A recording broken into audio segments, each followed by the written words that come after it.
നമ്മുടെ പഴയ PUBG mobile global version എങ്ങനെയാണ് ഡൗൺലോഡ് ആക്കാൻ പോകുന്നതാണ് പറയാൻ പോകുന്നത്. ആദ്യം തന്നെ പറയാണ്, ഗ്ലോബൽ കളിക്കുന്നെങ്കിൽ ഇപ്പോൾ VPN ആവശ്യം വേണം.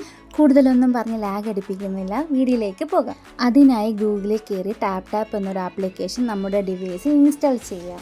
ഇൻസ്റ്റാൾ ചെയ്തതിന് ശേഷം ലോഗിൻ ആക്കി ഓപ്പൺ ചെയ്ത് സെർച്ച് ബാറിൽ പബ്ജി മൊബൈൽ ഗ്ലോബൽ സെർച്ച് ചെയ്യുക. സെർച്ച് ചെയ്യുമ്പോൾ പല വെർഷനും ഉണ്ടാകും, ചൈനീസ്, കൊറിയ, അങ്ങനെ പലതും ഉണ്ടാകും. നമുക്ക് ഗ്ലോബൽ ആണ് വേണ്ടത്. പബ്ജി മൊബൈൽ ഗ്ലോബൽ എന്ന് അവിടെ എഴുതിയിട്ടുണ്ടാവും. പിന്നെ ഒരു കാര്യം കൂടെ, നമ്മുടെ KR വെർഷൻ ആണെങ്കിൽ പബ്ജി മൊബൈൽ കൊറിയൻ വെർഷൻ ആണെങ്കിൽ നമുക്കത് ഡൗൺലോഡ് ആക്കി എടുക്കാം. അത് VPN ആവശ്യമില്ല. ഇവിടെ നമ്മുടെ പബ്ജി ഗ്ലോബൽ ആണെങ്കിൽ അത് ഡൗൺലോഡ് ആക്കി എടുത്തതിന് ശേഷം ഇൻസ്റ്റാൾ ചെയ്യും. ഇൻസ്റ്റാൾ ചെയ്തതിന് ശേഷം ഓപ്പൺ ചെയ്തിട്ട് അതിൽ വരുന്ന MBs എല്ലാം നമുക്ക് ഡൗൺലോഡ് ആക്കി എടുക്കാവുന്നതാണ്. എടുത്തതിന് ശേഷം ഇനിയാണ് ഒരു ഇമ്പോർട്ടൻറ്റ് കാര്യം, നമുക്ക് ഏതെങ്കിലും നല്ലൊരു VPN കണക്ട് ചെയ്തതിന് നമ്മളെ കയ്യിലിരുന്ന പഴയ അക്കൗണ്ടോ അതൊരു പുതിയ അക്കൗണ്ട് എടുത്താൽ പോലും നമുക്ക് VPN ആവശ്യം വേണം. അതിനാൽ നല്ലൊരു VPN, പെയ്ഡ് VPN സാധാ VPN എടുത്ത് നമുക്ക് ലോഗിൻ ആക്കി ഇനി കളിക്കാവുന്നതാണ്. എന്തെങ്കിലും ഡൗട്ട് ഉണ്ടെങ്കിൽ കമൻറ്റിലൂടെ രേഖപ്പെടുത്തൂ.